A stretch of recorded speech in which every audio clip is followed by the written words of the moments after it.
오늘은 성경 본문 에스더서 4장 14절에서 14절 말씀 한 절로 우리 제목은 교회의 비전이라는 말씀으로 여러분과 함께 말씀을 함께 나누도록 하겠습니다.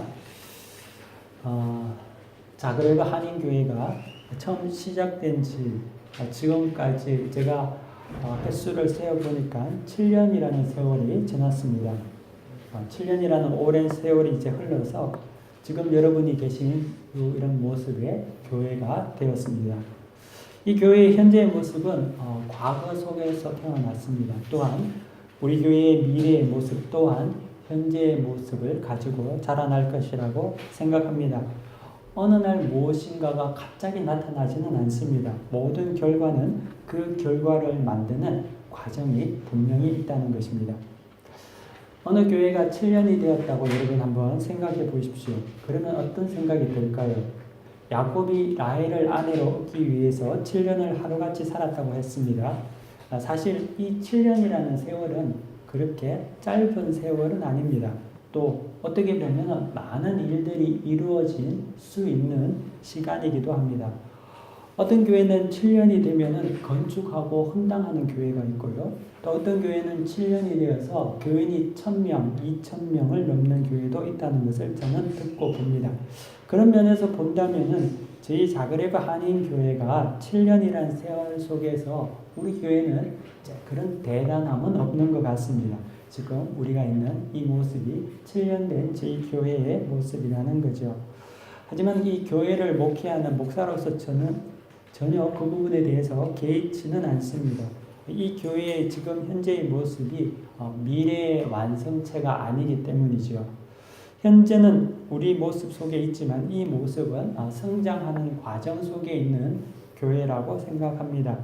이 모습은 화려한 나비로 탄생하기 전에 번데기와 같은 모습이라고 생각합니다.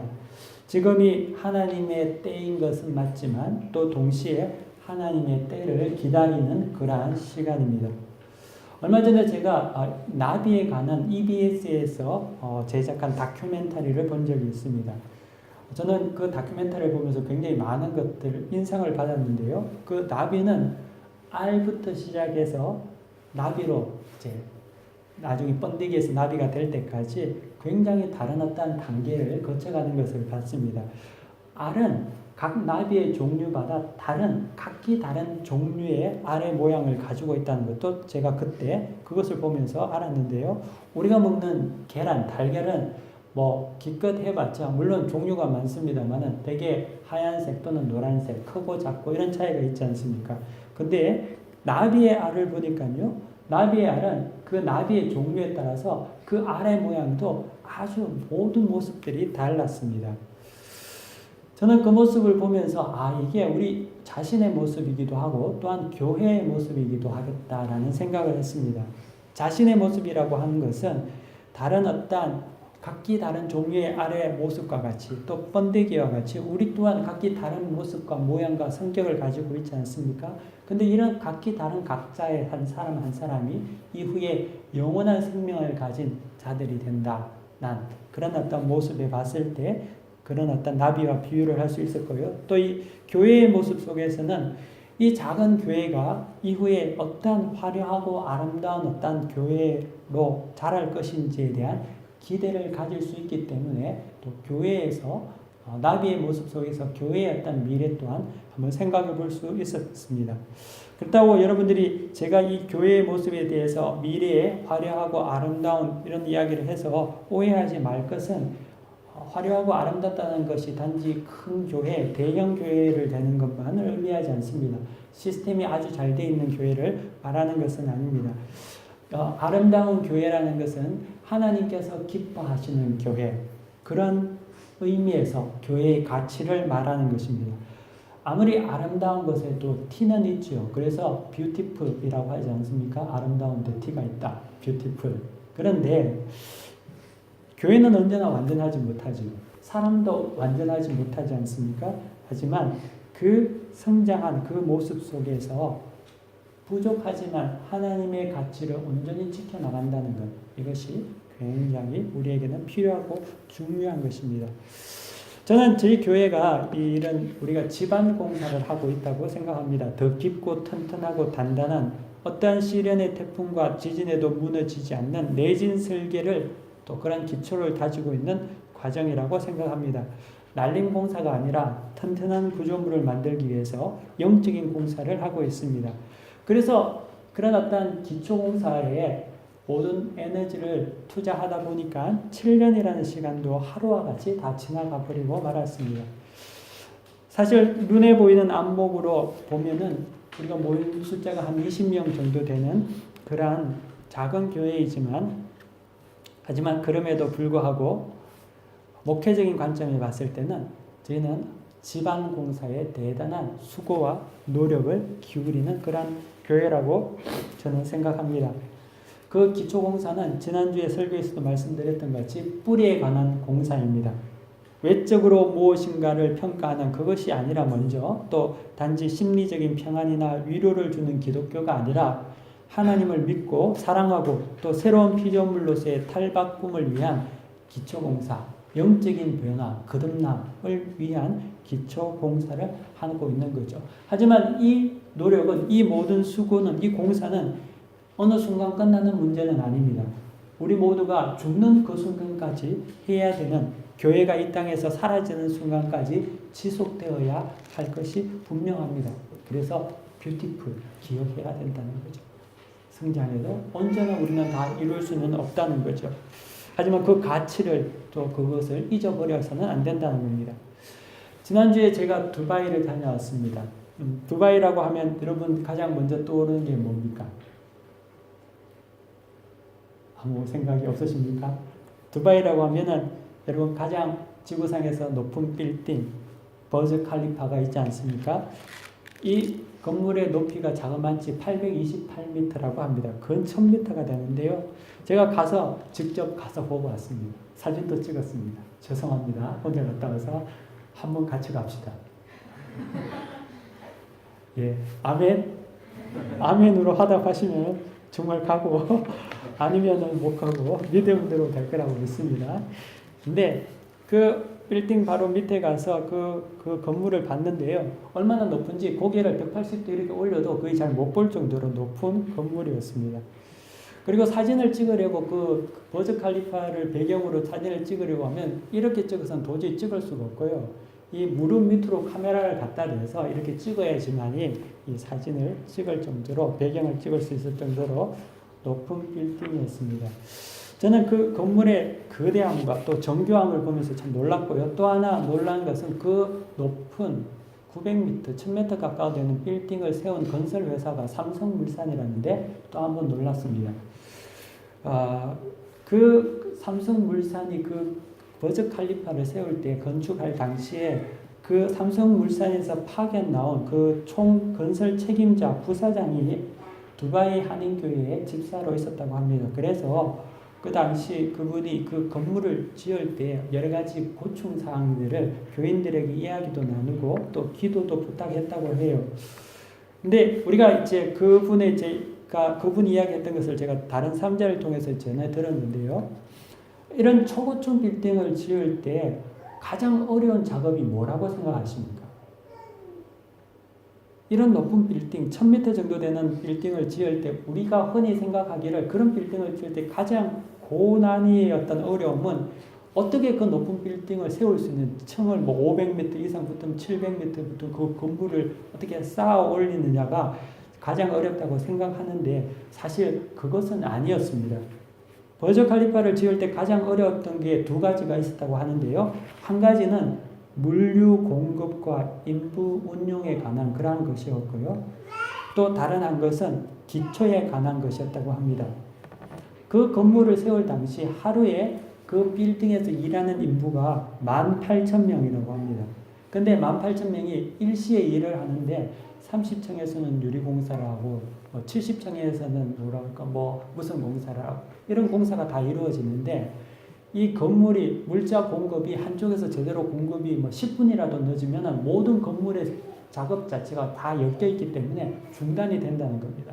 그래서 이 건물을 할 때 어떻게 하면은 적시에 물자를 각 층에 공급을 하고 그 사람들이 끝나고 난 다음에 어떻게 어디로 이동하는 동선을 만들어줘야 되고 엘리베이터를 어떻게 운영을 해야 되고 식사를 할 때 언제 몇 시에 내려와서 식사를 제때하고 이 사람들을 보내고 다른 팀을 받고 이런 모든 어떤 스케줄들이 1분 1초라도 차질이 없이 진행되지 않으면 모든 공사가 그 순간 올스톱이 된다고 합니다. 그래서 그 계획을 짜고 실행하는 것이 마치 군사작전을 방불케 할 정도로 그것을 해야 했다고 합니다. 그것이 굉장히 어려운 문제였다고 합니다. 둘째로는 우리가 잘 알듯이 이 높은 빌딩을 세우기 위해서는 지반이 튼튼해야 되지 않습니까? 근데 이 지반 공사를 하는데 900m 되는 높은 건물을 세우다 보니까 이 지반을 얼마나 깊게 그리고 얼마나 넓게 파는 것이 중요했다고 합니다.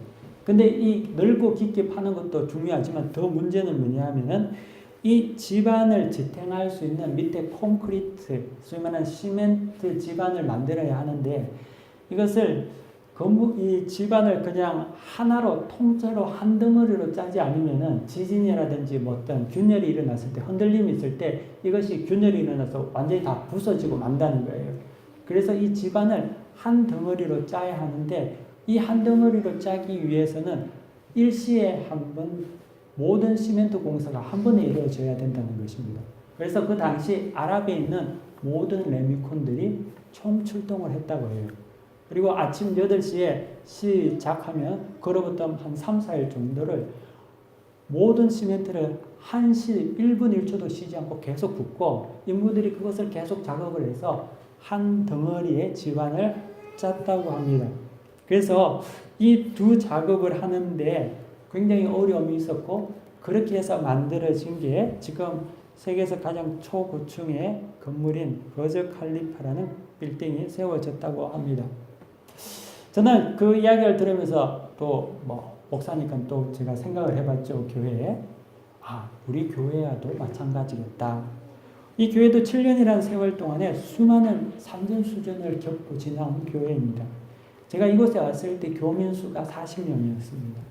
대사관 또 코트라에서 나온 주재원들 빼고는 교민은 20명 정도 되지 않았고요. 또 그 중에서도 많은 통일교 국제결혼하신 분들이 있었고 기껏 여기 계셨던 신앙생활을 할 수 있는 분들은 정말 손에 꼽을 정도였습니다.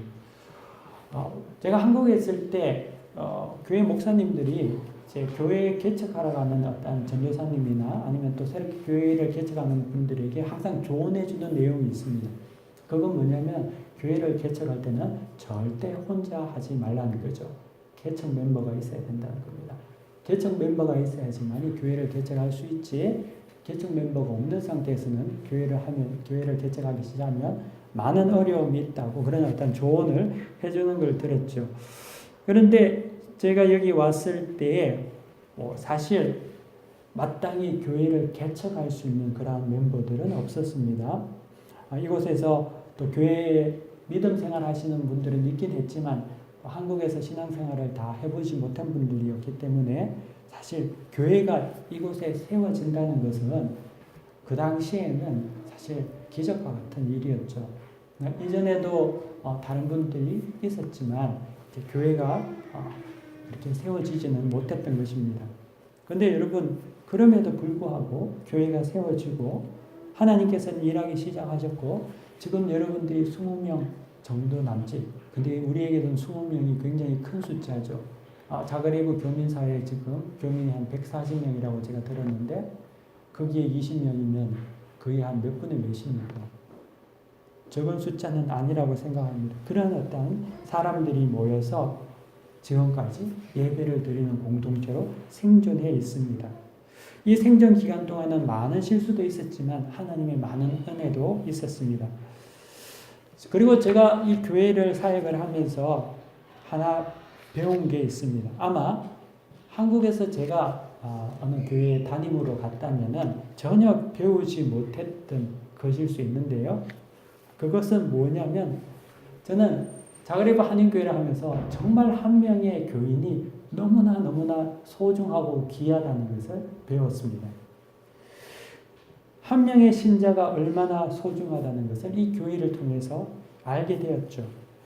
저는 이 7년 동안 이 교회에 있으면서 과거 몇 해는 정말 텅 빈 교회당에 교인 한 사람이 안 나올 것을 염려하며 지냈던 적도 있습니다.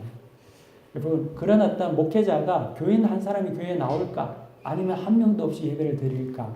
그 긴장 속에서 예배 드려보지 않으면은 교인 한 사람이 얼마나 귀한지 잘 모를 거라고 생각이 듭니다. 근데 그 기간 동안 하나님께서는 정말 많은 은혜를 보여주셨는데요. 주일날 예배 드릴 수 있는, 예배로 들어가러 나올 수 있는 교인 한 사람이 없는 날에는 하나님께서 혹시나 제가 실망하고 낙심해서 그냥 중도 포기할까봐 여행객이라도 보내주시고, 여행하는 사람이 없어서 교회를 안 나오면 현지인, 알아듣지도 못하는 현지인들이 나와서 그냥 자리에 앉아있다가 갈 정도로 하나님께서는 이 교회에게 은혜를 부어주셨습니다. 그래서 저에게는 그것이 굉장히 위로가 되었습니다. 어쩌면 만약에 그런 하나님의 위로와 하나님의 은혜가 없었다면 중도 중간에 그냥 제가 포기하고 현지 선교사로 사역을 하는 걸로 굳혔을런지도 모릅니다. 여러분 작년에 우리 교회의 주제 찬양이 뭔 줄 아시죠? 주를 위한 이곳에 라는 찬양을 불렀는데요. 주를 위한 이곳에 예배하는 자들 중에 그가 찾는 이 없어 주님께서 슬퍼하시네. 이 찬양은 사실 제가 이 교회를 사역하면서 하나님 앞에서 고백했던 내용이기도 합니다. 그러면서 제가 깨달은 것은 사람의 뜻대로 하기 좋은 교회가 아니라 하나님의 뜻대로 순종하는 그러한 신실한 교회를 만들어야 되겠다라는 것이죠. 자기 중심의 그런 어떤 어중이 떠중이들이 모이는 그런 교회가 아니라, 그런 신자가 아니라 한 명이라도 바른 신앙을 가진 자들이 되어야 되겠다. 하나님을 사랑하고 거듭난 자, 그리고 바른 교회를 세울 수 있도록 희생할 수 있는 그러한 신자를 만드는 것이 하나님께서 이 땅에 자그레브 교회를 세운 목적이라는 것을 제가 믿고, 그리고 그것을 받아들였습니다. 그러면서 7년이라는 세월 동안 기초봉사를 했습니다.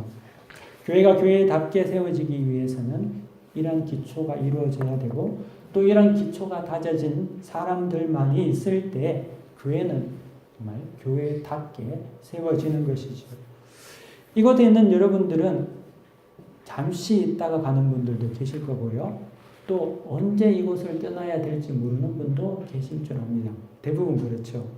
그래서 여러분 스스로도 곧 내가 떠날 교회인데 굳이 헌신하고 섬기고 희생하며까지 해야 할까?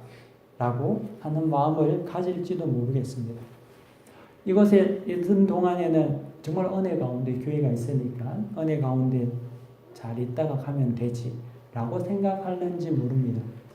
하지만 사랑하는 성도 여러분, 오늘 에스더서 성경에서 본문에서 이야기한 것 같이 여러분이 이곳에 있는 이유는 이때를 위함이 아닐는지 모릅니다.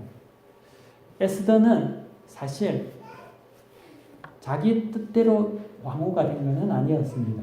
그녀는 아하수에로 왕이 갑자기 자기 왕후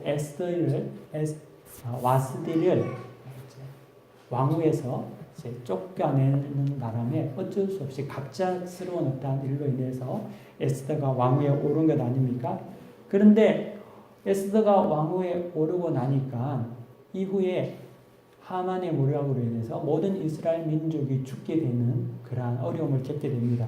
그때 에스더가 자기 민족을 구하는 그러한 일을 하는 그러한 놀라운 그러한 역사에 동참하게 되죠. 근데 그게 소위 말하는 에스더가 그 자리에 있게 된 것이 하나님의 큰 섭리에 봤을 때는 이때를 위해서 에스더가 그 왕후의 자리에 올랐다는 거죠. 하나님께서 여러분을 이곳에 인도하신 이유는 여러분의 인생의 어떤 하나의 디딤돌로 잠시 거쳐 지나가기 위해서 여러분을 이곳에 보낸 것이라고 생각하지 마십시오. 이곳은 단지 여러분 인생의 하나의 수단을 위해서 스쳐 지나가는 것이 아니라 이 자그레브에 있는 동안 하나님께서 이 교회를 세우고 또 이 교회를 통하여서 하나님께서 이루실 일들을 준비케 하기 위해서 태초부터 지금까지 역사하신 하나님께서 여러분 한 사람 한 사람을 부르시고 그리고 이 자리에 여러분들을 거하게 하신 줄 믿으시기를 바랍니다. 이것이 오늘 본문에서 하나님께서 에스더에게 하신 말씀과 같이 제가 오늘 본문을 통해서 여러분들에게 전해줄 수 있는 말씀입니다. 그 일로 하나님께서는 여러분을 더욱더 하나님을 알게 하실 줄 믿습니다.